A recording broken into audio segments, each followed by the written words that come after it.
할렐루야. 10월 23일 월요일 새벽 기도를 시작하겠습니다. 사도신경으로 우리의 신앙을 고백합니다. 나는 전능하신 아버지 하나님 천지의 창조주를 믿습니다. 나는 그의 유일하신 아들 우리 주 예수 그리스도를 믿습니다. 그는 성령으로 잉태되어 동정녀 마리아에게서 나시고 본요 빌라도에게 고난을 받아 십자가에 못 박혀 죽으시고 장사된 지 사흘 만에 죽은 자 가운데서 다시 살아나셨으며 하늘에 오르시어 전능하신 아버지 하나님 우편에 앉아 계시다가 거기로부터 살아있는 자와 죽은 자를 심판하러 오십니다. 나는 성령을 믿으며 거룩한 공교회와 성도의 교제와 죄를 용서받는 것과 몸의 부활과 영생을 믿습니다. 아멘.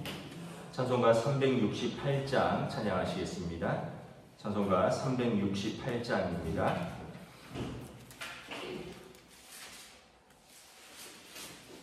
주 예수여 은혜를 내려주사 고충 많게 하옵소서. 잊으리고 목마른 나의 맘에 주 성령을 부소서. 주 예수여 충만한 은혜 내 영혼에 부소서. 주 예수만 나의 힘 되고 내 만족함 됩니다. 주 예수여 죄에서 풀어주사 날 정결케 하옵소서. 이 세상의 유혹이 나의 맘에 든 못하게 하옵소서. 주 예수여 충만한 은혜 내 영혼에 부소서. 주 예수만 나의 힘 되고 내 만족함 됩니다. 옛 야곱이 천사와 씨름하던 그 믿음을 주옵소서. 이 세상의 물결이 흐르해도 날 평안케 하옵소서. 주 예수여 충만한 은혜 내 영혼에 부소서. 주 예수만 나의 힘 되고 내 만족함 됩니다. 주 예수여 완전한 주의 사랑 나 받기를 원합니다. 그 사랑이 내 맘에 충만하여 날 기쁘게 하옵소서. 주 예수여 충만한 은혜 내 영혼에 부소서.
에베소서 4장 7절부터 16절까지 말씀입니다.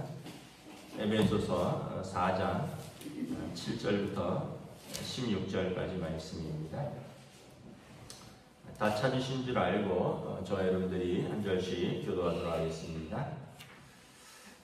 우리가 각 사람에게 그리스도의 선물에 분류한 대로 은혜를 주셨나니 그러므로 이르기를 그가 위로 올라가실 때 사로잡혔던 자를 사로잡으시고 사람들에게 선물을 주셨다 하였구나.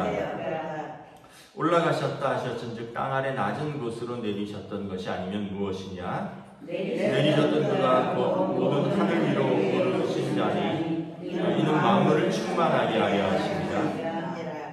그가 어떤 사람은 사도로, 어떤 사람은 선지자로, 어떤 사람은 복음 전하는 자로, 어떤 사람은 목사와 교사로 삼으셨으니 이는 성도를 온전하게 하여 봉사에 일을 하게 하며 그리스도의 몸을 세우려 하십니다.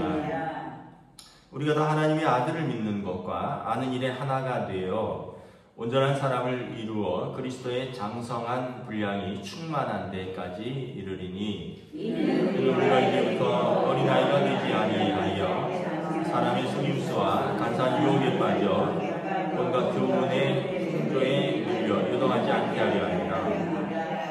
오직 사랑 안에서 참된 것을 하여 범사에 그에게까지 자랄지라. 그는 머리니 곧 그리스도라. 그래서 온몸이 각 마디를 통하여 도움을 받음으로 연결되고 결합되어 각 지체의 분량대로 역사하여 그 몸을 자라게 하며 사랑 안에서 스스로 세우느니라. 아멘. 할렐루야. 네, 오늘 또 새날을 주셨습니다. 또 새로운 한 주가 시작됩니다. 하나님께서 은혜와 평강 주시기를 축복합니다. 에베소서 오늘 말씀은 성도가 어떻게 직분과 은사를 받았고 또 어떻게 자라가야 하는가를 말씀하고 있습니다. 7절에 보면 우리에게 은혜를 주신 분은 누구신가? 그리스도이다. 그리스도는 메시아이죠. 예수님이십니다. 예수님께서 우리에게 선물로 각 사람의 분량대로 은혜를 주셨다. 그러니까 이것은 이제 우리가 흔히 말하는 어떤 달란트이기도 하고요. 또 교회에서의 그 은혜로 받은 직분이기도 합니다. 그러니까 우리가 직분이나 또 은사를 받은 것은 하나님의 선물이다. 그리고 각자의 분량대로 주셨다. 8절에도 보면 선물을 주셨는데요. 그가 위로 올라가실 때 사로잡혔던 자들을 사로잡으시고 사람들에게 선물을 주셨다.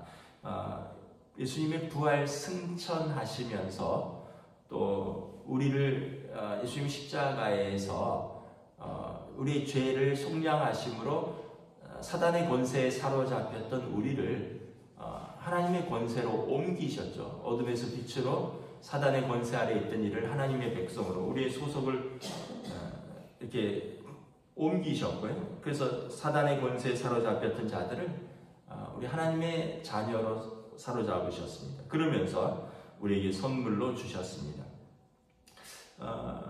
9절에 올라가셨다 하셨은즉 땅 아래 낮은 곳으로 내려가셨던 것이 아니면 무엇이냐? 예수님의 십자가의 죽으심을 말하는 거죠. 부활 승천하신 분은 이제 십자가에서 죽으시고 무덤에 갇히셨던 바로 그분이 아니냐. 그래서 내리셨던 그가 모든 하늘 위로 오르신 자니 이는 만물을 충만케 하려 하십니다. 예수님이 십자가에 죽으시고 무덤에 갇히셨으나 사망 권세를 이기시고 부활 승천하신 것은 그분이 그리스도로 이제 세상을 온 만물을 그리스도 안에서 충만하게 하려 하십니다. 그러면서 우리 믿는 자들에게 하나님의 자들에게 선물로 각 분량에 따라 은사를 주셨다. 그래서 여러분 내가 뭐 하나님께서 나에게 좀 다른 걸 주셨다. 이제 은사는 그 이제 카리스마라고도 하는데 카리스마의 어원은 이제 카리스, 기쁨이라는 뜻입니다. 선물로 받은 것은 기쁨이죠. 그리고 기쁨으로 받은 나에게 주신 것을 내가 가진 달란트를 은사라고 하는 것입니다. 그래서 우리가 이제 어떤 은사를 사용할 때 두 가지 자세를 가져야 됩니다. 하나는 자랑하는 자세가 아니라 이것은 우리에게 선물로 주셨구나. 그래서 우리가 감사하는 자세, 그리고 또 기쁨으로 이 은사와 직분을 사용하는 자세. 여러분 선물로 줬는데 야 이거 부담스럽다. 그러면 어떻게 돼요? 우리가 여러분 누가 선물을 줬는데 이거 부담스럽다. 뭐 예를 들어서 누가 나에게 선물로 옷을 줬는데 아주 복고풍이에요. 그래서 이거 60년대 옷인데 이걸 지금 입고 다니기는 부담스럽다. 그럼 어떻게 돼요? 안 입게 되겠죠. 그리고는 옷장에 가만 넣어두는. 그러니까 여러분 은사를 받았는데 내가 은사를 받고 직분을 받았는데 이걸 감사함으로 안 받으면 사용하지 않게 되는 겁니다. 또한 사용하지 않으면 어떻게 돼요? 하나님이 거두어 가십니다. 그래서 여러분 우리가 받은 은사를 기쁨으로 또 감사함으로 선물로 사용을 해야지 또 이것을 통해서 우리가 더 기쁘고요. 또 이걸 통해서 교회를 섬기는 거지 내가 받은 은사와 직분을 부담스럽다고 가만히 사용하지 않으면 결국은 하나님께서 거두어 가신다. 선물이 선물되지 않는 것입니다. 11절에 보면 여러 가지 직분을 말을 합니다. 그가 어떤 사람은 사도로, 어떤 사람은 선지자로, 어떤 사람은 복음 전하는 자로, 어떤 사람은 목사와 교사로 삼으셨다. 지금처럼 직분이 세분화되어 있지 않으니까 그 당시 초대교회에 사도는 12사도나 바울과 바나바 또 예수님의 동생 야고보 같은 분들 이런 분들이 사도고요. 예수님의 직접적인 부르심과 가르침을 받고 부활의 증인이 되는 분들이 사도고요. 또 어떤 사람은 선지자로, 선지자는 이제 하나님의 말씀을 선포하는 자입니다. 그 당시에 이제 빌립 집사님의 4딸이 있었는데 그들이 가이사랴에 살면서 예언자로, 선지자로 활동했다라는 기록이 사도행전에 있습니다. 바울 사도가 예루살렘으로 돌아가려고 할 때 그분들이 환란이 있으니 가지 마라. 아마 이제 그 당시 이제 이렇게 빌립 집사님의 4딸처럼 또 선지자나 또는 그 예언자로 활동하는 이들이 있었고요. 어떤 사람은 복음 전하는 자로 바울과 바나바 사도 이런 분들은 사도이면서도 선교사죠. 복음 전하는 자로, 순회 선교사로. 어떤 사람은 목사와 교사로 삼으셨으니, 목사와 교사했는데 같은 직분입니다. 목사 그리고 교사로 삼으셨으니 이런 뜻입니다. 목사와 할 때 카이라고 되어 있는데 목사 앤드 교사, 그러니까 목사 즉 교사로 삼으셨으니 이제 성경에 보면 디모데오나 디도 같은 분들 또 아볼로 같은 분들은 한 교회를 맡아서 목회를 하는 목회자로 파송이 되었습니다. 그래서 여러 가지 직분들 또 우리가 이제 성경에 보면 각 직분자를 뽑는 일들이 있죠.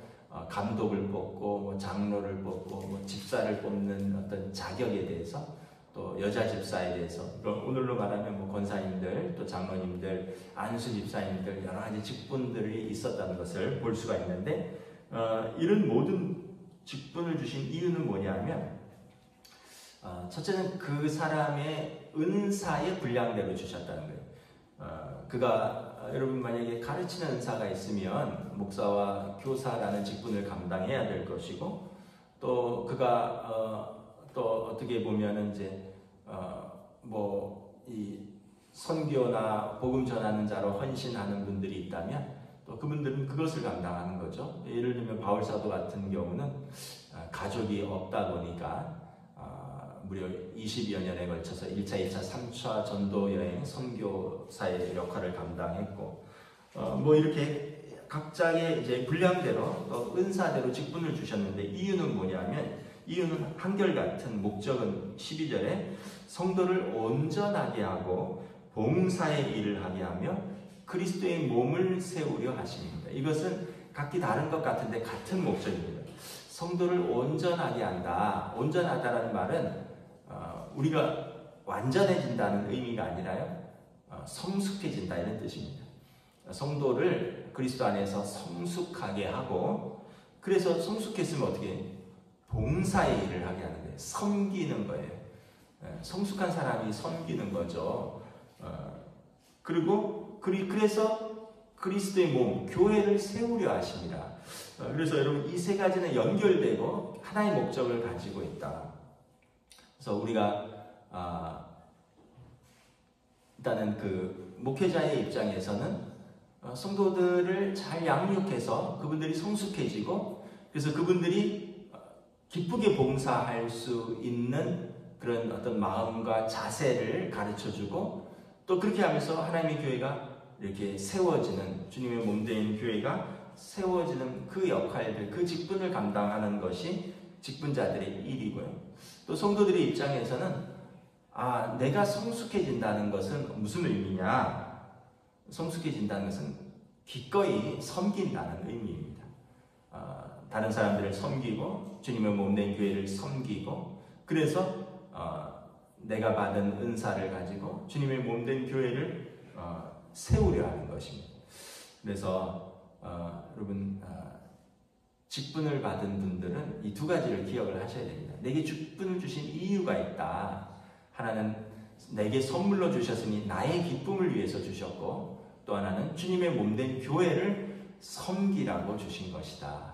그래서 여러분 우리 직분자들은 기쁘게 섬기실 때 여러분 그 직분의 의미를 잘 감당할 수 있는 겁니다. 그래서 우리가 말과 마음의 자세를, 그럼 어떤 말과 어떤 마음의 자세를 가지느냐에 따라서 우리 삶이 이렇게 달라집니다. 여러분 집에서도 마찬가지입니다. 뭐 자녀들이나 가족들이 어차피 누군가는 해야 되는데 터틀거리면서 하면 부모 마음이 좀 어렵겠죠. 그런데 아이들이 또는 가족들이 각기 분량을 나눠서 기쁘게 한다. 예를 들어서 쓰레기는 제가 전담할게요. 뭐 청소기는 제가 알아서 밀게요. 뭐 딸이 있다면 제가 일주일에 한 2번은 제가 알아서 설거지 할게요. 이러면 그럼 이게 집안이 이렇게 은혜롭게 돌아가겠죠. 그런데 이제 다 큰 자녀들이 아빠 있는데 쓰레기를 왜 나한테 버리라 그러느냐, 엄마 있는데 왜 내가 설거지를 해야 되냐, 뭐 이러면서 어쩌다 한번 하게 되면 그냥 입이 쭉 나오고, 그러면 이 누군가는 해야 되면서 은혜롭게 감당해야 될 것들이 그럼 이제 불편하게 감당이 되고, 결국은 그럼 하지 말아라, 부모가 다 짐을 지는 거예요. 그러면은 결국은 이렇게 성숙한 모습들이 이루어지지 않는 거죠. 그러니까 교회나 가정이나 회사나 저는 다 똑같다고 봅니다. 회사에서도 각자의 직책대로 어떤 감당해야 될 책임이 있고요, 몫이 있는 것입니다. 자, 그래서 우리가 13절에 보면 이 온전하게 된다는 것, 또 봉사의 일을 하면서 하나님의 교회를 섬긴다는 것을 또 설명을 합니다. 우리가 다 하나님의 아들을 믿는 것과 아는 일에 하나가 되어 온전한 사람을 이루어 그리스도의 장성한 분량이 충만한 데까지 이르리니. 그래서 여러분 우리가 하나님의 아들을 아는 것, 믿는 것, 우리 예수님을 믿잖아요. 그리고 예수님을 알아가기를 원하잖아요. 그러면 우리가 아는 것과 믿는 것이 하나가 되면 어떻게 됩니까? 우리도 그리스도를 닮아가려고 하는 마음이 생기겠죠. 내가 예수님을 좋아하고 예수님을 닮아가려고 하면 우리도 점점 그리스도의 장성한 분량으로 성장하는 것입니다. 아는 건 아는 거고 믿는 건 믿는 거고 그냥 거기까지만 하겠다. 나랑은 상관없다. 나한테 뭘 강요하지 마라. 나는 그냥 알고 믿는 데서 그치겠다. 이러면 더 잘하지 못하는 겁니다. 알고 믿는 것에서 더 자라가는 기쁨이 있어요. 여러분 우리가 뭐 운동 같은 거를 TV에서 이렇게 보면 이제 뭐 야구 선수들은 야구를 하고 축구 선수들은 축구를 하고 또 뭐 이런 것들을 하잖아요. 그러면 일반인들도 여기 취미가 생기잖아요. 저희 아이들이 축구를 좋아하는데 뭐 영국 프리미어리그 축구들을 되게 좋아해요. 그러니까 애들이 축구 선수 이름을 영국에서 뛰는 선수들 수백 명이 될 텐데 거의 다 알고 있어요. 남자애들이. 그리고 그 이름을 다 알 뿐만 아니라 이 사람이 포지션이 뭔가 공격수냐 미드필더냐 수비수냐 그다음에 작년에 몇 골 넣고 올해 몇 골 넣고 이걸 다 알고 있어요. 심지어는 책도 있더라고요. 책도 무슨 첼시를 이보다 더 잘 알 수는 없다 뭐 이런 책이 있더라고요. 집에. 첼시는 그 영국의 축구팀이거든요. 근데 우리 둘째가 첼시 팬인가 봐요. 그러니까 그 책을 샀어요. 그 제가 참 대단하다. 막 수입으로 축구 유니폼 상의를 사기도 하고 책을 사서 연구하기도 하고. 그러니까 여러분 그리고 이제 또 틈나면 주말 되면 뭐 형이 오면 형이랑 축구하러 가기도 하고. 이렇게 자기가 좋아하면 그걸 알아가고 그리고 그거를 또 하고 배워가고 이런 것에 대해서 시간을 쓰고 돈을 쓰고 마음을 쓰고 이걸 기쁨으로 하는 거죠. 근데 여러분 우리가 예수님을 그렇게 좋아하는 우리 성도들이 돼야 되지 않겠습니까? 예수님을 알아가고 예수님을 더 알아가고 예수님을 더 좋아하고 그래서 주님과 함께 동행하고 주님의 말씀을 묵상하고 주님과 함께 기도하고 그래서 주님을 알아가는데 또 주님을 위하여 우리가 시간을 내고 주님을 위하여 우리의 마음을 내고 때로는 주님을 위하여 우리의 물질도 쓰고 이것을 우리가 기쁨으로 한다는 거죠. 여러분 이게 장성한 분량입니다. 그런데 그 반대는 무엇입니까? 어린아이죠. 어린아이. 14절에 보면 이는 우리가 이제부터 어린아이가 되지 아니하여 사람의 속임수와 간사한 유혹에 빠져 온갖 교훈의 풍조에 밀려 요동하지 않게 하려 합니다.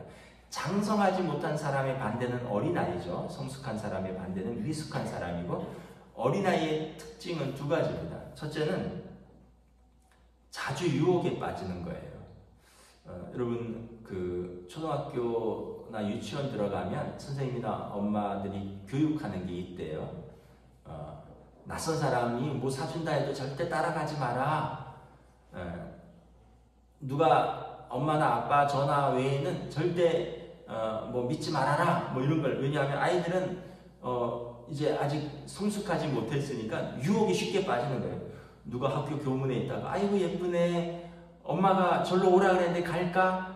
이렇게 하면 애들이 막 따라갈 수 있거든요. 아이고 예쁘네. 아저씨가 사탕 하나 사줄게. 이거 먹을래? 하면서 잠깐 와볼래? 이러면 막 애들이 따라가는 거예요. 그러니까 이제 계속 그 교육을 시키는 거죠. 엄마나 아빠가 주는 거 아니면 절대 누구 주도 먹지 말고 따라가지도 말고 그리고 막 가르쳐요. 뭐 친구 때리면 안 되고. 왜냐하면 어린아이는 그냥 판단력이 부족하니까 쉽게 간사한 유혹에 빠지는 겁니다. 우리가 그리스도 안에서 성숙하지 못하면 계속해서 이단 사이비의 속임수와 사단 마귀의 간사한 유혹에 빠져서 자꾸 요동한다라는 거예요. 무슨 일만 생기면 예수님이 날 사랑하시는 거 아니냐 맞냐? 무슨 일만 생기면 하나님이 어찌하여 나에게 이런 시험을 주시나? 무슨 일만 생기면 내가 이제 그만 예수 믿을까 보다. 이 어린아이와 같은 거예요. 어린아이와 같은 거. 장성한 사람은 그래 그럴 수 있어. 그런다고 해서 내가 무너질 줄 아느냐? 이게 경험 있고 성숙한 사람인 거죠. 두 번째 어린아이의 특징은 뭐냐면 자기에게 집중하는 거예요. 자기에게 집중. 그래서 나에게, 왜 나에게, 왜 나를. 그래서 여러분 그 뭐라 그럴까? 이 어린아이들이 자주 하는 말이 엄마 나 이런 말을 많이 해요. 아빠 나 자기가 중심인 거예요. 자기에게 집중하는 거죠. 그리고 유혹에 자주 빠진다. 근데 성숙한 이제 성인, 성숙한 사람, 장성한 분들은 장성한 사람이 자꾸 다른 사람 앞에서 나 이러면은 사람들이 볼 때 뭐라고 하겠어요? 저 사람 좀 이상한데 나이 들고 이제 좀 알만한 나이가 됐는데 왜 계속 자기 얘기만 하지? 왜 나 자기만 알아달라 그러지? 왜 자기가 여전히 중심이라 그러고 다른 사람들하고는 배려를 못하지? 좀 이상한데 이게 성숙하지 못한 사람인 거죠. 그리고 자꾸 같은 시험에 넘어지고 유혹에 넘어지면 어린아이와 불과하다는 거예요. 그래서 우리가 자라가야 한다는 거예요. 예수님 안에서 교육을 받고 예배드리고 또 기도와 말씀의 묵상을 통해서 우리가 받은 은사를 가지고 섬김을 통해서 이렇게 자라가고, 그래서 우리도 자라갈 뿐만 아니라 주님의 몸된 교회를 섬기기 위해서 우리가 서로 직분을 주셨다는 것입니다. 그래서 15절에 오직 사랑 안에서 참된 것을 하여 범사에 그에게까지 자랄지라 그는 머리니 곧 그리스도라. 주님께서 교회의 머리 되시고요. 우리는 그 몸의 지체이고 우리는 서로 그 몸에 붙어 있는 겁니다. 포도나무에 가지가 붙어 있어야 양분과 수액을 공급받고 자라고 열매를 맺듯이 우리가 머리에 붙어 있어야지 몸이, 그리고 그 손과 발인 지체가 붙어 있어야지 자랄 수 있다라는 것입니다. 그래서 16절에 그에게서 온 몸이 각 마디를 통하여 도움을 받음으로 서로 연결되고 결합되어 각 지체의 분량대로 역사하여 그 몸을 자라게 하여 사랑 안에서 스스로 세우느니라. 그래서 우리는 주님의 한 몸이구나. 손이 발에게는 쓸데없다 이럴 수 없고, 또 더 강한 지체가 약한 지체를 좀 기다려줄 줄도 알고 용납할 줄도 알고 섬길 줄도 알면서 서로 약한 데를 세워가는, 그래서 온전히 한 몸을 이루는 것이 교회고, 그리고 그 직분을 받은 우리의 사명이다. 여러분 다시 한번 저와 여러분들이 내게 주신 사명, 또 선물, 은사, 직분, 또 우리에게 주신 공동체, 다시 한번 우리가 말씀 안에서 깊이 또 묵상하고 또 섬기며 믿음으로 자라가는 저와 여러분 되시기를 주님의 이름으로 축복합니다. 아멘. 기도하겠습니다. 하나님 은혜를 감사합니다. 우리가 다시 한번 말씀을 통하여 내게 은사를 주시고 내게 직분을 주신 것은 예수님께서 우리를 충만케 하시고 또 주님의 몸된 교회를 세우라고, 또 우리 기쁨을 위해서 주신 선물이구나. 우리가 다시 한번 깨닫습니다. 선물이라면 감사함으로 받고, 또 나에게 기쁨을 위해서 주신 것이라면 우리가 기쁘게 사용할 수 있기를 원합니다. 그리고 그리하여 우리가 좀 성숙해지고, 그래서 다른 이들을 섬기며 연합하고 연결되어서 주님의 몸된 교회를 아름답게 세워가는 우리가 온전하고 성숙한 성도로서 하나님 앞에 신앙생활하는 바람직한 모습이구나 하는 것을 다시 한번 깨닫습니다. 오늘도 우리에게 이 은혜를 주신 우리 주님께 감사를 드리오며 우리 주 예수 그리스도 이름으로 기도드리옵나이다. 아멘. 하늘에 계신 우리 아버지의 이름을 거룩하게 하시며 아버지의 나라가 오게 하시며 아버지의 뜻이 하늘에서와 같이 땅에서도 이루어지게 하소서. 오늘 우리에게 일용할 양식을 주시고 우리가 우리에게 잘못한 사람을 용서하여 준 것 같이 우리 죄를 용서하여 주시고 우리를 시험에 빠지지 않게 하시고 악에서 구하소서. 나라와 권능과 영광이 영원히 아버지의 것입니다. 아멘.